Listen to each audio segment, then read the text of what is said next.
Ministries is a gender advocacy group that has set out to put gender on Ghana's agenda. The Ministries probes into the structures operating in the Ghanaian society that somehow leave both genders imbalanced and incompatible to work in unison to advance society. They are called Ministries because they engage with the issues which are mostly uncomfortable and unpopular in a socio-cultural space. Pepper is their metaphor for truth, and they raise issues which make people shift in their seats. They believe that it is the role and responsibility of their movement to cultivate a safe, inclusive environment for women. Much of the work of their movement focuses on interpersonal sexual violence prevention and intervention. The educational focus centers on holding people accountable for actions that harm others, educating about consent and positive ways to engage in healthy sexuality, and teaching bystander intervention strategies so that all individuals can be involved in interrupting potential sexually violent situations.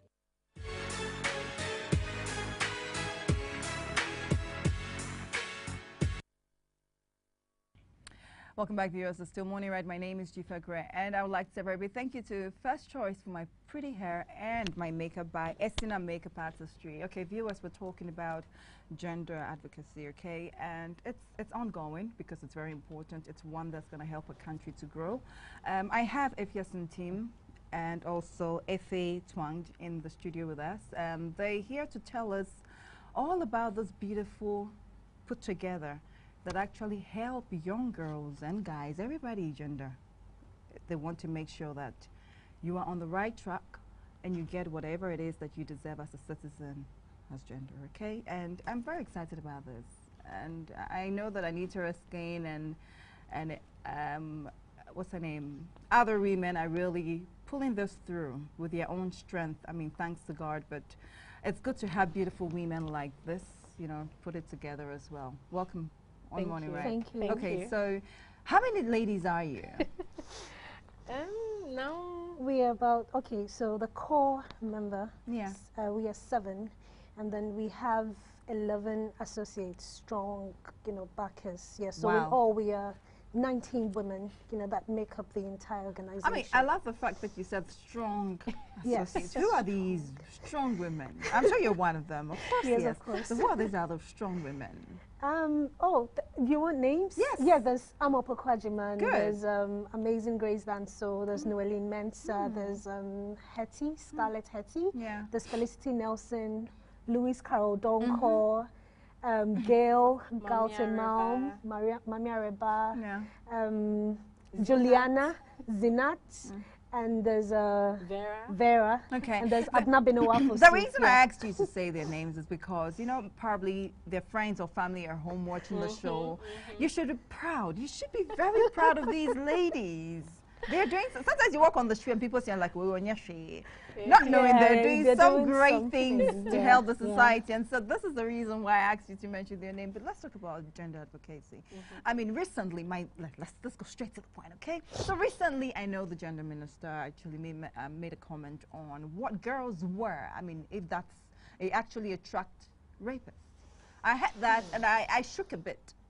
I was actually driving when I heard that. And so I actually parked my car and I had to think, okay, so I said, okay, let's leave it and discuss it on my show so I can have my viewers also participate, also share their comments. You can actually share your comment on Metro TV, on Instagram. Okay, go on Instagram, check out Metro TV, like it, or follow it, and then send us your messages. Okay, you can inbox it or actually write it right beneath, you know, morning right poster or video, any of my pictures there, and give us your comment. And I thought that is one that should be talked about. What's your take on that? Yeah, so I was still in school in the States when, you know, I saw the news, and I actually have an open letter. Okay.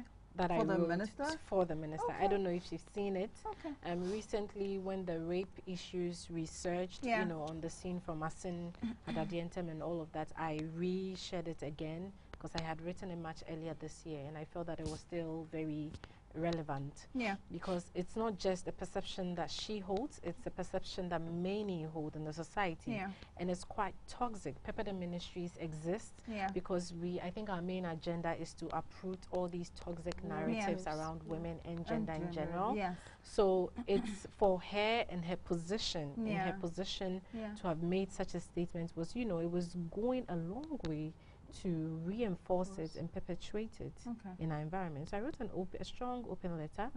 I looked at the issues because then this is why we have grown women who come out and say, oh, so and so did this to me 15 years ago, and then we ask, why are you coming out now? These are some of the reasons, because when you make such statements, the moment it happens, you're a teenager, you're an underage person, you start judging yourself. Was it because of something I did? What was I wearing? So before you even come out to society, for society to do the judging, the victim whose rights has been violated, does the judging herself. Okay, that's a good one. But let's talk about, is it viewers? Let me ask you, okay, ladies, you're here with me, okay, and it goes to you if well. You're for, right? Yes. Is it truly what a girl wears that actually attracts a rapist to molest her? That's the question. Send me your comment, okay, on Dziffa Gray on Instagram or Metro TV on Instagram. Please send us your suggestion or your answer. What's your take on that question? No. Because there has been research that has gone into rape culture, the causes and all of that. And you'd realize that in jurisdictions where women's clothing are policed, they even have the highest rate of rape. Wow. So you go into places like Saudi, you go into places like India, where, you know, women are dressed, they're clad in clothing from the head to the toe. But they are raped. It's the statistics there are so high. So then it doesn't give credence to that assertion that it's what you wear that you know, attracts a rapist to you. For rape, it is all about power. It's an issue of power. It's one person exerting some power over another person. It's about consent. It has nothing to do with what you were wearing. If I came to visit you, if I'm a girl, you were a man, and I came to visit you, and I was even in a short skirt, it is no invitation to treat. It's no invitation to rape. That is basically what we're saying. So it was very unfortunate to have heard those words come from, I mean, a whole gender minister. You would hope that, you know, in her position, she should know better and not to, you know, say some of the things that continue to enforce some of these toxic narratives. I'm really working now to get her for an interview and find out what, probably there was another, you know, main understanding to what exactly she said, because I thought that she is the gender minister, and she should really know a bit much more. I want to add something that, you see, some people argue that, well, there's nothing really wrong in advising women to not to wear well. Exactly. But then the problem is, that is not the problem. Why are we not teaching boys consent? Why are we not teaching boys not to rape? Because that is where the problem is. If you are not tackling the real problem, and then you are, you know, just shifting focus to the victim, to find out the problem. Totally exactly, wrong. That's true. I know that Ethel Manfo, junior boys, Ethel, wherever you are, if you're watching or not, I'm sure somebody will throw this message at you. Good morning, thank you so much. Ethel Manfo has an amazing gathering for boys where they teach. You know about her, right? She teaches boys from a very early age, and it's amazing what she's doing. We need more of that. I think that we have lots of women who are actually advocating for girls and all that. So we need more. So we need, I think my big sister always makes this case that she feels, you know, and it's true, that, you know, we've empowered all these women, you know, for so long that our men are lurking behind. That's true. And so now we need another kind of movement to bring them apart. I mean, you can add that too. Exactly. Absolutely. And we try to, you we know, try shed to some also light do those things on that aspect as well. So let's talk about some of the cases that you've actually come across, some of the people you met and the things. I mean, because this is really serious. It's serious. Me Too was a hashtag that started on a global level, and then, you know, we used our popularity, latched onto it, and then encouraged Ghanaian women to also share their experiences. And you would be amazed at the workplace, at the churches, in our schools, tertiary institutions, in our I want homes. you to share some of the stories Fathers, with well, us. there's a lot there. Okay, so I had Kojo Pinyin reached out to me over a little girl in Legon. She's just a first year student. She had just gone in September, and just the September. And you know this September rush thing where third year, final year students are just looking for fresh meat. Let me put it that way. She just made friends with one of these guys, and then the guy raped her. And she cannot talk about it because one, her fear is she's going to be ostracized, she's going to be stigmatized. Her parents might not even understand. Her parents are going to blame her. And it's a whole psychological... It is. Yeah, it's a whole psychological thing she's going through. Yeah. And I think that if that is why we want to continue having these conversations, so that we create an environment that is very gender responsive. I mean, towards that case, so what has Pepperdam Ministry done about it? Okay, so personally, I am actually talking to her. Kojo Pinyin has... Having a one-on-one? He has a one-on-one with her. He's also put her through to someone, a psychologist. Yes, but we want to just get her to that point where, she's okay. Yeah. Then we can take further steps as to reporting the matter. Because at this point, she really doesn't even want to come out. Wow. And the thing is, when they don't want to come out, you really can't force it out of them. So you just give them the time. You give her to process it. Give her what she actually needs. Because I think what she needs now is that psychological thing. Fix, yes, and that is what she's undergoing now. We've had series and series of stories. People who are being raped by their bosses. I mean, it's overwhelming. But so what do you guys encourage is done to these terrible human beings? So, I mean, first of all, our duty, what we can do in our capacity, first of all, is to throw light on it and to address, we are more concerned with the mindsets that enable some of these things. So we, on our social media handles and on our official platform, we do talk about the issues, entitlement, power, and all of that. And victim blaming, consent, and all of that. And so that's what we, in our capacity, can do with our expertise in gender advocacy. And then secondly, we have a therapist who is a member. I found she's also a member, Ama Isubontin. She works specifically with victims of rape. Sexual assault. So, and I mean, with the ASIN issues, we've connected her to... How is that coming up? Because nobody's talking about it again. No, it's now it's actually, so it's moved beyond... Is it in court? Yes, it's actually a police case. Yes, it's actually a police case now. And so it's moved beyond, getting help, medical and resources. Then talking about so it's moved beyond. Thankfully, we went there ourselves to assist. We went to educate the environs, the women and girls and the men in the community on, how to set boundaries, rape culture, consent, and all of that. Absolutely. And so it's moved beyond the immediate help that the girl and her family needed, which is help with financial help to deal with the medical issue, and then also to get the issue fast-tracked. And so it's moved beyond there. It's now at the police.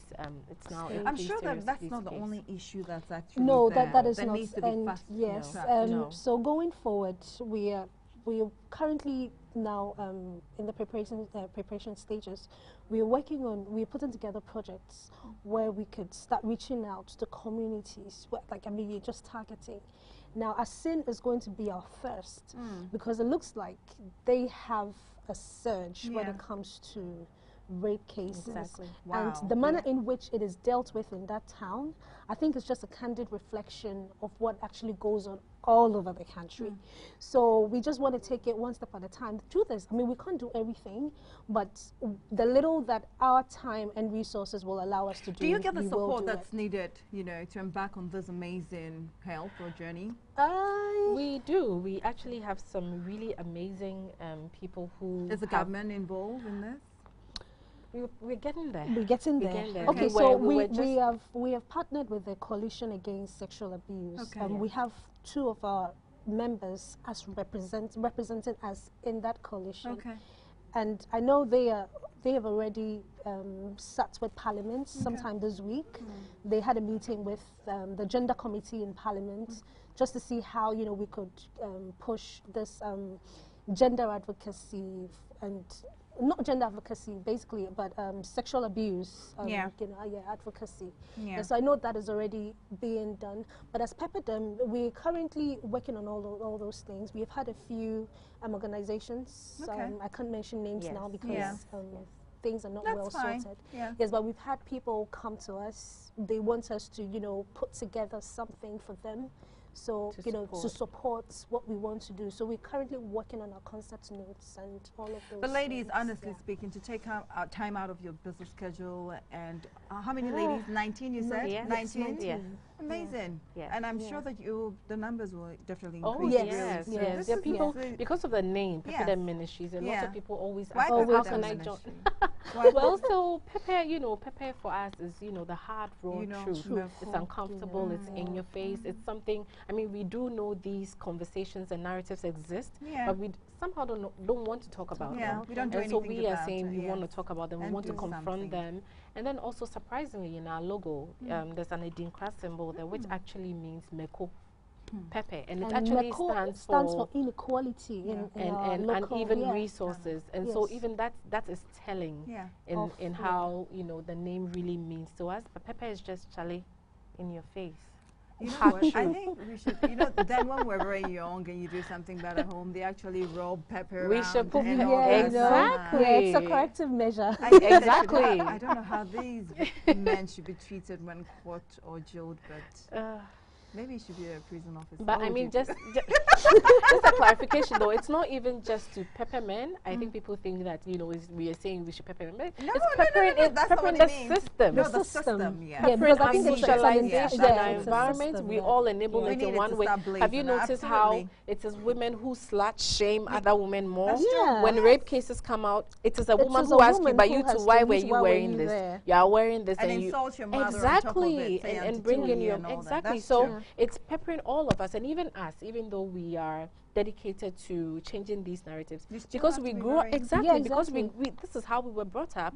We still have a lot of things that we are, trying our best to unlearn. I like to know the real story behind this amazing, strength to embark on this journey, because I'm sure you have a story to tell when it comes to this undeserved. I know what you mean. I know. Well, ladies, thank you so much, and I'm sure we'll have more conversations. I mean, as time goes on. I mean, if anything, development. I want to have a conversation on this young girl's rape case. Sure. Whenever something good comes up, please let us know. Okay, come on Morning Right, let's talk about it. Okay, viewers, it's not on at all. Our country is. Ghana is too precious to have these issues not. Unsolved. Yes. It's about time we should solve them, right? Ladies, thank you so much for coming. Thank you for having us. Viewers, I know I get so emotional when things like this comes up, okay? I know. We'll be right back. Don't go anywhere.